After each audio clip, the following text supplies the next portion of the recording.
ಮುಂದುವರಿದ ಭಾಗ. ಆದರೆ ಅದಿತಿ ಮತ್ತೆ ಕಣ್ಣು ಮುಚ್ಚಿ ಮಲಗಿದಂತೆ ನಟಿಸಿದಾಗ ಅವನು ಕೂಡ ತನ್ನ ಕಣ್ಣುಗಳನ್ನು ಮುಚ್ಚಿಕೊಂಡನು. ಈ ಬಾರಿ ಅವನು ಮಲಗಿದ ಮೇಲೆ ಅದಿತಿ ಎದ್ದು ಸುಮ್ಮನೆ ಕೋಣೆಯಿಂದ ಹೊರಗೆ ಬಂದಳು. ಅವಳು ಒಂದು ಬಾರಿ ಇಡೀ ಮನೆಯನ್ನು ದಿಟ್ಟಿಸುತ್ತಾ ನೋಡಿದಳು ಮತ್ತು ನೋಡುತ್ತಲೇ ಅವಳ ಕಣ್ಣುಗಳಿಂದ ವೇಗವಾಗಿ ಕಣ್ಣೀರು ಹರಿಯಿತು. ಆದರೆ ತಕ್ಷಣ ಯಾರೋ ಅವಳ ಕೆನ್ನೆಯ ಮೇಲಿದ್ದ ಕಣ್ಣೀರನ್ನು ಒರೆಸಿದರು ಮತ್ತು ನಂತರ ಅಲ್ಲಿ ನಗು ಮೂಡಿತು. ಅದಿತಿ ತಿರುಗಿ ನೋಡಿದಾಗ ಮನುಷ್ಯ ಅವಳ ಎದುರು ನಿಂತು ನಗುತ್ತಿದ್ದಳು. ಅವಳು ತನ್ನ ಬೆರಳಿನ ಮೇಲೆ ನಿಂತಿದ್ದ ಕಣ್ಣೀರಿನ ಹನಿಯನ್ನು ಹೆಬ್ಬೆರಳಿನಿಂದ ದೂರ ಚಿಮ್ಮಿಸಿ ನಂತರ ನಗುತ್ತಾ, ಇದೇನಿದು, ಬೇರೆಯವರನ್ನು ನರಳಿಸುವ ಹುಚ್ಚಿ ಇಂದು ತಾನೇ ಅಳುತ್ತಿದ್ದಾಳೆ. ನಿನ್ನ ಮತ್ತು ನಿನ್ನೊಂದಿಗೆ ಸಂಬಂಧ ಹೊಂದಿರುವವರ ಅದೃಷ್ಟ ಎಷ್ಟು ಕೆಟ್ಟದಿದೆ. ನೀನು ಅಭಿನವ್ ಅವರ ಜೀವನಕ್ಕೆ ಬಂದಾಗಿನಿಂದ ಅವರ ಜೀವನವನ್ನು ನರಕ ಮಾಡಿದ್ದೀಯ.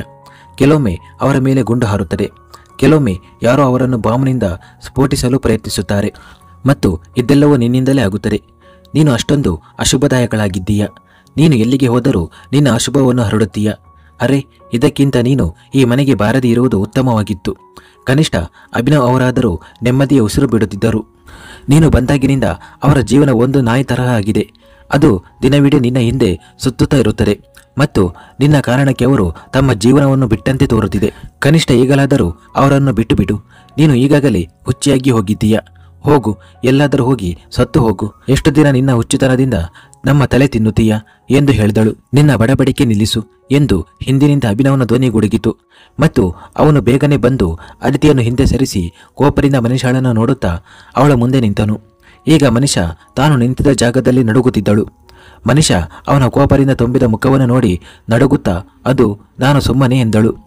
ಆದರೆ ಅವಳು ಏನನ್ನಾದರೂ ಹೇಳುವ ಮೊದಲು ಅಭಿನವ್ ಅವಳ ತೋಳನ್ನು ಹಿಡಿದು ಎಳೆದುಕೊಂಡು ಮೆಟ್ಟಿಲುಗಳ ಕಡೆಗೆ ಕರೆದುಕೊಂಡು ಬಂದನು. ಅದಿತಿ ತಾನು ನಿಂತ ಜಾಗದಲ್ಲಿ ಅವನನ್ನು ನೋಡುತ್ತಿದ್ದಳು ಮತ್ತು ಈ ಸಮಯದಲ್ಲಿ ಅವಳ ಕಣ್ಣುಗಳಲ್ಲಿ ಲೆಕ್ಕವಿಲ್ಲದಷ್ಟು ಕಣ್ಣೀರು ಇತ್ತು.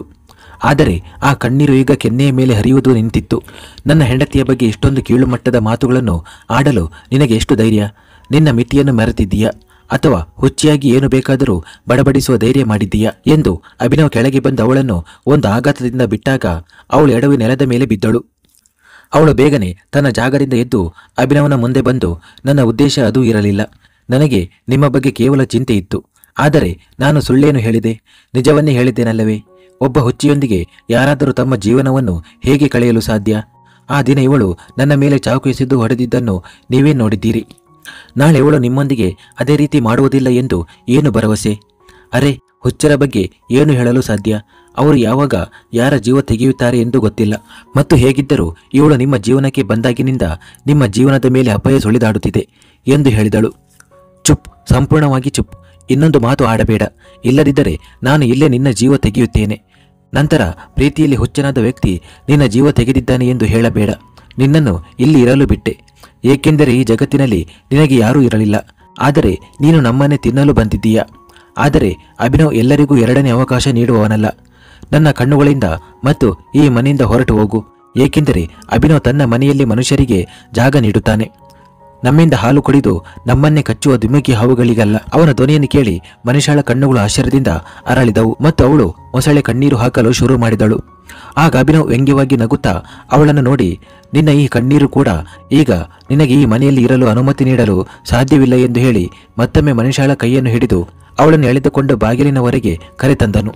ನನ್ನ ಅದಿತಿ ನನ್ನ ಮತ್ತು ಈ ಮನೆಯ ಅದೃಷ್ಟ. ಅವಳು ನಮ್ಮಿಂದ ಎಂದಿಗೂ ದೂರವಾಗಲು ಸಾಧ್ಯವಿಲ್ಲ. ಅವಳ ಇರುವಿಕೆಯಿಂದಲೇ ನಾನು ಇರುವುದು ಮತ್ತು ನನ್ನ ಇರುವಿಕೆಯಿಂದಲೇ ಇದೆಲ್ಲವೂ. ಅವಳು ಅಭಿನವ್ ಖನ್ನಾನ ಪ್ರೀತಿಯ ಈ ಮನೆಯ ಯಜಮಾನಿ. ಆದರೆ ಈಗ ನಿನಗೆ ಇಲ್ಲಿ ಏನೂ ಇಲ್ಲ. ಆದ್ದರಿಂದ ಎಲ್ಲಿಗಾದರೂ ಹೋಗಿ ಮುಳುಗಿ ಸಾಯಿ ಅಥವಾ ಯಾವುದಾದರೂ ಗಾಡಿ ಅಟಿಗೆ ಹೋಗು. ಆದರೆ ನಿನ್ನ ಮುಖ ನಮಗೆ ತೋರಿಸಬೇಡ ಎಂದು ಅಭಿನವ್ ಹೇಳಿ ಬಾಗಿಲು ಮುಚ್ಚಲು ಹೋದನು. ಆದರೆ ಆಗ ಯಾರೋ ಕೈಯಿಟ್ಟು ಆ ಬಾಗಿಲನ್ನು ಮುಚ್ಚದಂತೆ ತಡೆದರು.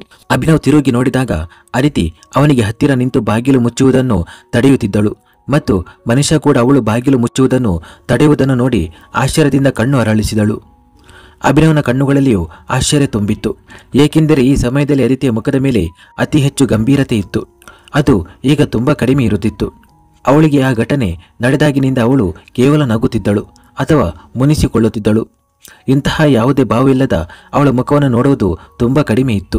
ಅದಿತಿ ಅಭಿನವ್ ಮತ್ತು ಮನುಷ್ಯಳ ಪ್ರಶ್ನಾರ್ಥಕ ದೃಷ್ಟಿಗಳನ್ನು ತನ್ನ ಮೇಲೆ ಕಂಡ ಕೂಡಲೇ ಸಣ್ಣದಾಗಿ ಮುಖ ಮಾಡಿ ನಂತರ ತಿರುಚಿದ ಮುಖದೊಂದಿಗೆ, ನೀವು ಇವಳನ್ನು ಮನೆಯಿಂದ ಹೊರಗೆ ಹಾಕಿದರೆ ನನಗೆ ಪ್ಯಾನ್ ಕೇಕ್ ಯಾರು ಮಾಡುತ್ತಾರೆ ಎಂದು ಹೇಳಿದಳು. PAN cake? ಮನುಷ್ಯ ಆಶ್ಚರ್ಯದಿಂದ ಗಲಿಬಿಲಿಗೊಂಡಳು. ಇಲ್ಲ, ನೀವು ಇವಳನ್ನು ಮನೆಯಿಂದ ಹೊರಗೆ ಹಾಕಲು ಸಾಧ್ಯವಿಲ್ಲ. ಅದಿತಿ ಮುಂದುವರಿಸಿದಳು. ಇನ್ನೂ ಏನು ನೆನಪಿಗೆ ಬಂದಿಲ್ಲದಂತೆ. ಆದರೆ ಅಭಿನವನ ಮನಸ್ಸು ಸಂಪೂರ್ಣವಾಗಿ ಒಪ್ಪುತ್ತಿರಲಿಲ್ಲ. ಅದಿತಿ ಏನು ಮುಚ್ಚಿಡಲು ಪ್ರಯತ್ನಿಸುತ್ತಿದ್ದಾಳೆ ಎಂದು ಅವನಿಗೆ ಅನಿಸುತ್ತಿತ್ತು. ಅವನು ಅದಿತಿಯ ಕಣ್ಣುಗಳಲ್ಲಿ ನೋಡಿ, ಆದರೆ ನಿನಗೂ ಇವಳು ಇಷ್ಟವಿಲ್ಲವಲ್ಲ ಎಂದನು. ಹೌದೌದು, ಆದರೆ ಇವಳ ಕೈಯಿಂದ ಮಾಡಿದ ಪ್ಯಾನ್ ಕೇಕ್ ಇಷ್ಟ ಎಂದು ಅದಿತಿ ಇನ್ನೂ ಮುಖ ತಿರುಚಿಕೊಂಡು ಹೇಳಿದಳು. ಮತ್ತು ನಂತರ ಬಾಗಿಲಿನಿಂದ ಒಳಗೆ ಬಂದು ಮುನಿಸಿಕೊಂಡು, ಹೋಗಿ, ನಾನು ನಿಮ್ಮೊಂದಿಗೆ ಮಾತನಾಡಲು ಬಯಸುವುದಿಲ್ಲ. ನೀವು ನನ್ನ ಮಾತನ್ನು ಕೇಳುವುದಿಲ್ಲ. ನೀವು ನಿಮ್ಮ ಇಷ್ಟದಂತೆ ಮಾಡುತ್ತೀರಿ. ನನ್ನ ಇಷ್ಟದ ಬಗ್ಗೆ ನಿಮಗೆ ಯಾವುದೇ ಕಾಳಜಿ ಇಲ್ಲ ಎಂದು ಹೇಳಿದಳು. ಅವಳು ಅಳುತ್ತಿರುವುದನ್ನು ನೋಡಿ ಅಭಿನವ್ ಬಾಗಿಲು ಮುಚ್ಚದೆ ಒಳಗೆ ಬಂದನು. ಆಗ ಮನುಷ್ಯ ಕೂಡ ಬೇಗ ಬೇಗ ಓಡಿ ಒಳಗೆ ಬಂದು ಅದಿತಿಯ ಕಾಲಿಗೆ ಬಿದ್ದು, ದಯವಿಟ್ಟು ನನ್ನನ್ನು ಕ್ಷಮಿಸು. ನಾನು ನಿನಗೆ ಏನೇ ಹೇಳಿದ್ದರೂ ಅದಕ್ಕೆ ನಾನು ನಿನ್ನ ಕಾಲಿಗೆ ಬಿದ್ದು ಕ್ಷಮೆ ಕೇಳುತ್ತೇನೆ. ಮುಂದೆ ನಾನು ಎಂದಿಗೂ ನಿನಗೆ ಏನು ಹೇಳುವುದಿಲ್ಲ ಎಂದು ಹೇಳಿದಳು. ನೀವು ಬಯಸಿದಷ್ಟು ಪ್ಯಾನ್ ಕೇಕ್ಗಳನ್ನು ನಾನು ನಿಮಗೆ ಮಾಡಿಕೊಡುತ್ತೇನೆ. ಆದರೆ ದಯವಿಟ್ಟು ನನ್ನನ್ನು ಈ ಮನೆಯಿಂದ ಹೊರಗೆ ಹಾಕಬೇಡಿ. ಅವಳು ಹೀಗೆ ಅಂಗಲಾಚುವುದು ಸಹ ಅಭಿನವ್ಗೆ ಕೋಪ ತರುತ್ತಿತ್ತು. ಆದರೆ ಸದ್ಯಕ್ಕೆ ಅವನು ಏನು ಮಾಡಲು ಸಾಧ್ಯವಿರಲಿಲ್ಲ. ಯಾವ ಮಾತು ಅದಿತಿಗೆ ಚುಚ್ಚಿ ಅವಳು ಅದರ ಮೇಲೆ ಅಳಲು ಶುರು ಮಾಡುತ್ತಾಳೋ ಅಥವಾ ಹೇಗಾದರೂ ಪ್ರತಿಕ್ರಿಯಿಸುತ್ತಾಳೋ ಗೊತ್ತಿಲ್ಲ. ಆದ್ದರಿಂದ ಅವನು ಏನನ್ನು ಹೇಳದೆ ಕೋಪದಿಂದ ಮನುಷ್ಯಳನ್ನು ನೋಡಲು ಶುರು ಮಾಡಿದನು. ಹಠಾತ್ತನೆ ಅದಿತಿ ತನ್ನ ಜಾಗದಿಂದ ಎದ್ದು ಮೆಟ್ಟಿಲುಗಳತ್ತ ನಡೆದಳು. ಆಗ ಅಭಿನವ್ ಅವಳ ಕೈ ಹಿಡಿದು, ನಾವು ಸ್ವಲ್ಪ ಹೊತ್ತು ಹೊರಗೆ ಸುತ್ತಾಡಲು ಹೋಗೋಣವೇ ಎಂದನು. ಬೇಡ, ನನಗೆ ತಲೆನೋವು ಇದೆ ಎನ್ನುತ್ತಾ ಅದಿತಿ ತನ್ನ ಕೈಯನ್ನು ಬಿಡಿಸಿಕೊಂಡು ಮುಂದೆ ನಡೆದಳು. ಆಗ ಅಭಿನವ್ ಮತ್ತೊಮ್ಮೆ ಅವಳ ಕೈ ಹಿಡಿದು, ಸ್ವಲ್ಪ ಹೊತ್ತು ಮಾತ್ರ, ಐಸ್ ಕ್ರೀಮ್ ತಿನ್ನಲು ಹೋಗಿ ತಿಂದು ವಾಪಸ್ಸು ಬರೋಣ ಎಂದು ಹೇಳಿದನು. ನಾನು ಹೇಳಿದೆನಲ್ಲ, ನನಗೆ ತಲೆನೋವು ಇದೆ, ನನಗೆ ಎಲ್ಲಿಗೂ ಹೋಗಲು ಇಷ್ಟವಿಲ್ಲ ಎಂದು ಅದಿತಿ ಹೇಳಿ ಮತ್ತೊಮ್ಮೆ ತನ್ನ ಕೈಯನ್ನು ಬಿಡಿಸಿಕೊಂಡು ಕೋಣೆಯ ಕಡೆಗೆ ಓಡಿದಳು. ಆಗ ಅಭಿನವ್ ಆಶ್ಚರ್ಯದಿಂದ ಅವಳು ಹೋಗೋದನ್ನು ನೋಡಿದನು. ಅವನ ಹುಚ್ಚಿ ಅದಿತಿ ಸುತ್ತಾಡಲು ನಿರಾಕರಿಸುವುದು ಇದು ಸಾಧ್ಯವಿಲ್ಲ. ಅವನು ಅವಳ ಈ ಒರಟು ವರ್ತನೆಯಿಂದ ಬೇಸತ್ತಿದ್ದನು ಮತ್ತು ಈಗ ಅದನ್ನು ಸಹಿಸಿಕೊಳ್ಳುವ ಧೈರ್ಯ ಅವನಲ್ಲಿ ಉಳಿದಿರಲಿಲ್ಲ. ಆದ್ದರಿಂದ ಅವನು ಕೂಡ ಬೇಗನೆ ಮೆಟ್ಟಿಲುಗಳ ಕಡೆಗೆ ನಡೆದು ಅವಳ ಹಿಂದೆಯೇ ತನ್ನ ಕೋಣೆಯನ್ನು ತಲುಪಿದನು. ಅದಿತಿ ಮತ್ತೆ ಹಾಸಿಗೆಯ ಮೇಲೆ ಮಲಗಲು ಹೋಗುತ್ತಿದ್ದಳು.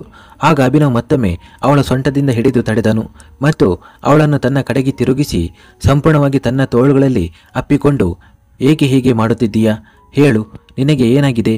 ನನ್ನನ್ನು ನಿರ್ಲಕ್ಷಿಸಲು ಪ್ರಯತ್ನಿಸುತ್ತಿದ್ದೀಯಾ ಅಥವಾ ವಿಷಯ ಬೇರೆ ಏನಾದರೂ ಇದೆಯೇ ಎಂದು ಕೇಳಿದನು.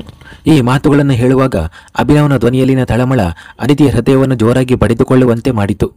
ಆದ್ದರಿಂದ ಅವಳು ಅವನ ಹಿಡಿತದಿಂದ ತಪ್ಪಿಸಿಕೊಳ್ಳಲು ಒದ್ದಾಡಲು ಶುರು ಮಾಡಿದಳು.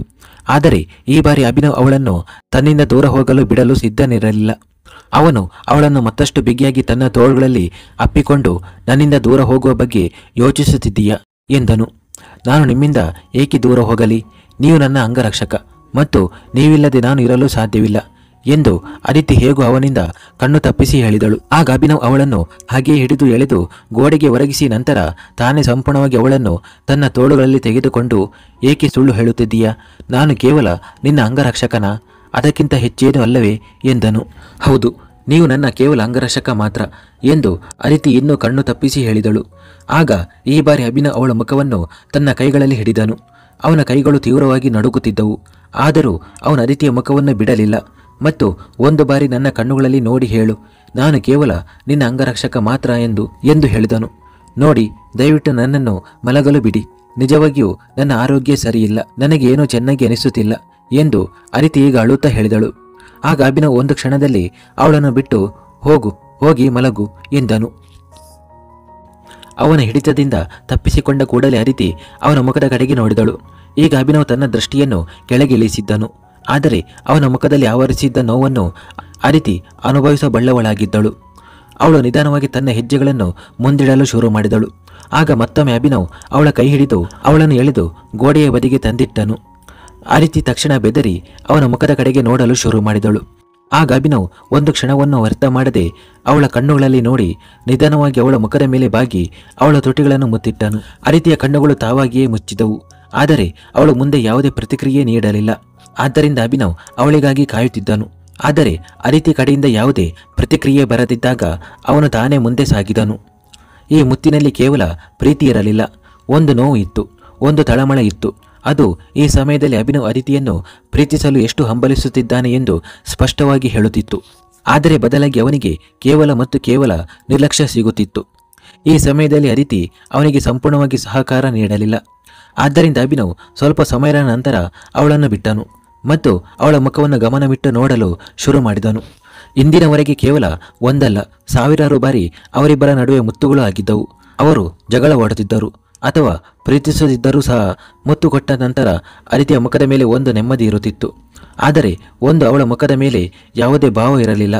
ಅವಳು ದೇಹದಿಂದ ಅಭಿನವನ ಬಳಿ ಇದ್ದಂತೆ ಕಂಡರೂ ಅವಳ ಆತ್ಮ ಬೇರೆ ಎಲ್ಲೋ ಇದ್ದಂತೆ ಅನಿಸುತ್ತಿತ್ತು. ಅವಳು ಸುಮ್ಮನೆ ಹೋಗಿ ಹಾಸಿಗೆಯ ಮೇಲೆ ಮಲಗಿದಳು. ಆಗ ಅಭಿನವ್ ಫೋನ್ ಮಾಡಿ ಊಟ ತರಿಸಿದನು. ಅವನು ಅದಿತಿ ಅನುಗುಣವಾಗಿ ಆರೋಗ್ಯಕರ ಊಟವನ್ನು ಮಾಡಲು ಹೇಳಿದ್ದನು. ಅದಿತಿ ಕಣ್ಣು ಮುಚ್ಚಿಕೊಂಡು ಹಾಸಿಗೆಯ ಮೇಲೆ ಮಲಗಿದ್ದರೂ ಅವಳ ನಡುಕುತ್ತಿದ್ದ ಕಣ್ಣು ರೆಪ್ಪೆಗಳು ಅವಳಿಗೆ ನಿದ್ರೆ ಬರುತ್ತಿಲ್ಲ ಎಂದು ಹೇಳುತ್ತಿದ್ದವು. ಅವಳು ಕೇವಲ ನಿದ್ರೆಯ ನಟನೆ ಮಾಡುತ್ತಿದ್ದಳು, ಏಕೆಂದರೆ ಅಭಿನವನ ದೃಷ್ಟಿ ಅವಳ ಮೇಲೆ ನಿರಂತರವಾಗಿ ನೆಟ್ಟಿತ್ತು. ಅವನು ಕೋಣೆಯಲ್ಲಿ ಅತ್ತ ಇತ್ತ ಓಡಾಡುತ್ತಿದ್ದನು ಮತ್ತು ಅದರ ಜೊತೆಗೆ ಅವಳ ಮೇಲೆ ಕಣ್ಣಿಡುತ್ತಾ ಅದಿತಿ ಏಕೆ ಹೀಗೆ ದೂರವನ್ನು ಸೃಷ್ಟಿಸುತ್ತಿದ್ದಾಳೆ ಎಂದು ಅರ್ಥ ಮಾಡಿಕೊಳ್ಳಲು ಪ್ರಯತ್ನಿಸುತ್ತಿದ್ದನು. ಒಂದು ವೇಳೆ ಅವಳಿಗೆ ಕೋಪವಿದ್ದರೆ ಆ ಕೋಪವನ್ನು ಹೊರ ಹಾಕಲಿ, ಅವನಿಗೆ ಯಾವುದೇ ಶಿಕ್ಷೆಯನ್ನು ನೀಡಲಿ. ಅವನಿಗೆ ಯಾವುದೇ ಶಿಕ್ಷೆಯನ್ನು ನೀಡುವ ಪೂರ್ಣ ಹಕ್ಕು ಅವಳಿಗೆ ಇದೆ. ಆದರೆ ಕನಿಷ್ಠ ಹೀಗೆ ಮುಖ ತಿರುಗಿಸದಿರಲಿ. ಸ್ವಲ್ಪ ಸಮಯದ ನಂತರ ಕೆಲಸದವಳು ಬಾಗಿಲು ತಟ್ಟಿದಳು. ಆಗ ಅಭಿನವ್ ಹೋಗಿ ಬಾಗಿಲು ತೆರೆದು ಆ ಕೆಲಸದವಳಿಂದ ಊಟ ತೆಗೆದುಕೊಂಡು ಒಳಗೆ ಬಂದನು. ಅವನು ಊಟವನ್ನು ಟೇಬಲ್ ಮೇಲೆ ಇಟ್ಟು ನಂತರ ಅದಿತಿಯ ಬಳಿ ಬಂದು ಅವಳ ಒಂದು ಕೈ ಹಿಡಿದು ಅವಳನ್ನು ಎಳೆದು ಅವಳ ಜಾಗದಿಂದ ನಿಲ್ಲಿಸಿದನು. ಅದಿತಿ ಆಶ್ಚರ್ಯದಿಂದ ಕಣ್ಣು ತೆರೆದಳು. ಆಗ ಅಭಿನವ್ ಅವಳ ಕಡೆಗೆ ನೋಡುತ್ತಾ, ಒಂದು ವೇಳೆ ನಟನೆಯ ಹುಳವು ಸತ್ತು ಹೋಗಿದ್ದರೆ ನಿನ್ನ ಹೊಟ್ಟೆಯ ಹುಳವನ್ನು ಶಾಂತಗೊಳಿಸು, ಅದು ಹಸಿವಿನಿಂದ ಶಬ್ದ ಮಾಡುತ್ತಿರಬಹುದು ಎಂದನು. ನನಗೆ ಹಸಿವಿಲ್ಲ ಎಂದು ಅದಿತಿ ಉತ್ತರಿಸಿದಳು ಮತ್ತು ಮತ್ತೆ ಹಾಸಿಗೆಯ ಮೇಲೆ ಮಲಗಲು ಹೋದಳು. ಆದರೆ ಅಭಿನವ್ ಮತ್ತೊಮ್ಮೆ ಅವಳ ಕೈ ಹಿಡಿದು ಎಳೆದು, ನೀನು ಉತ್ತರ ನೀಡಲು ನಾನು ನಿನ್ನನ್ನು ಪ್ರಶ್ನಿಸಲಿಲ್ಲ, ಸುಮ್ಮನೆ ಬಂದು ಊಟ ಮಾಡು, ಇಲ್ಲದಿದ್ದರೆ ನಾನು ಬಲವಂತ ಮಾಡಿದರೆ ನಿನಗೆ ಚೆನ್ನಾಗಿ ಅನಿಸುವುದಿಲ್ಲ ಎಂದು ಹೇಳಿದನು. ಬಲವಂತ ಮಾಡುವುದನ್ನೇ ತಾನೇ ನಿಮಗೆ ಬರುವುದು, ಅದಿತಿ ಅವನ ಕಣ್ಣುಗಳಲ್ಲಿ ನೋಡಿ ಹೇಳಿದಳು. ಆಗ ಅಭಿನವನ ಮುಖದ ಭಾವನೆಗಳು ಬದಲಾದವು. ಅವನು ಅದಿತಿಯ ಕೈ ಬಿಟ್ಟು ಅವಳ ಮೇಲೆ ಬಾಗಿ ಅವಳ ತಲೆ ಹಿಂಭಾಗದಲ್ಲಿ ಕೈ ಹಾಕಿ ಅವಳ ಕೂದಲನ್ನು ತನ್ನ ಮುಷ್ಟಿಯಲ್ಲಿ ಹಿಡಿದು ಸ್ವಲ್ಪ ಎಳೆದು ಅವಳ ಕಣ್ಣುಗಳಲ್ಲಿ ನೋಡಲು ಶುರು ಮಾಡಿದನು. ಬಲವಂತವೇ ಆಗಲಿ ಅಥವಾ ಪ್ರೀತಿಯೇ ಆಗಲಿ, ಏನೇ ಇರಲಿ, ಅದು ನಿನ್ನೊಂದಿಗೆ ಮಾತ್ರ ಇದೆ ಮತ್ತು ನನ್ನ ಪ್ರೀತಿ ನಿನಗೆ ಬಲವಂತ ಎಂದು ಅನಿಸಿದರೆ ಹಾಗೆಯೇ ಇರಲಿ. ನೀನು ಏನು ಯೋಚನೆ ಮಾಡುತ್ತಿದ್ದೀ ಎಂದು ನನಗೆ ಗೊತ್ತಿಲ್ಲ, ಆದರೆ ನಿನ್ನ ಮನಸ್ಸಿನಲ್ಲಿ ಏನಾದರೂ ಹುಳುಕು ನಡೆಯುತ್ತಿದ್ದರೆ ಅದನ್ನು ಈಗಲೇ ಇದೇ ಕ್ಷಣದಲ್ಲಿ ನಿಲ್ಲಿಸು. ಒಂದು ವೇಳೆ ನೀನು ನನಗೆ ಇಷ್ಟವಾಗದಂತಹ ಯಾವುದೇ ಕೃತ್ಯ ಮಾಡಿದರೆ ನನ್ನಷ್ಟು ಕೆಟ್ಟವರು ಯಾರೂ ಇರುವುದಿಲ್ಲ. ಇದು ಅಭಿನವ್ ಆಗಿರಲಿಲ್ಲ. ಬದಲಿಗೆ ಅವನೊಳಗಿನ ಕೋಪ ಮತ್ತು ತಳಮಳ ಮಾತನಾಡುತ್ತಿತ್ತು. ಅದು ಅದಿತಿ ನಿರ್ಲಕ್ಷಿಸುವುದರಿಂದ ಮತ್ತಷ್ಟು ಹೆಚ್ಚಾಗುತ್ತಿತ್ತು. ಅದಿತಿ ಏನನ್ನೂ ಹೇಳಲಿಲ್ಲ, ಕೇವಲ ಅವನ ಕಣ್ಣುಗಳಲ್ಲಿ ನೋಡುತ್ತಾ ಇದ್ದಳು ಮತ್ತು ಯಾವಾಗ ಅವಳ ಕಣ್ಣುಗಳಿಂದ ಕಣ್ಣೀರು ಹರಿಯಿತು ಎಂದು ಅವಳಿಗೆ ಗೊತ್ತೇ ಆಗಲಿಲ್ಲ. ಆದರೆ ಅಭಿನವ್ ಅವಳ ಕಣ್ಣುಗಳಲ್ಲಿ ಕಣ್ಣೀರನ್ನು ಕಂಡಾಗ ಅವನಿಗೆ ತನ್ನ ಮೇಲೆ ತಾನೇ ಕೋಪ ಬರಲು ಶುರುವಾಯಿತು. ಅವನು ಹೇಗೆ ಅದಿತಿಯೊಂದಿಗೆ ಇಷ್ಟು ಕೆಟ್ಟದಾಗಿ ವರ್ತಿಸಬಹುದು ಎಂದು. ಅವನು ತನ್ನ ಬೇಬಿ ಡಾಲನ್ನು ತನ್ನ ಮಾತುಗಳಿಂದ ಹೇಗೆ ನೋಯಿಸಬಹುದು. ಆದರೆ ನಿಜವಾಗಿಯೂ ಅವನು ತನ್ನ ಸಹನೆಯ ಎಲ್ಲೇ ಮೀರಿ ಹೋಗಿದ್ದನು. ಮುಂದುವರಿಯುವುದು.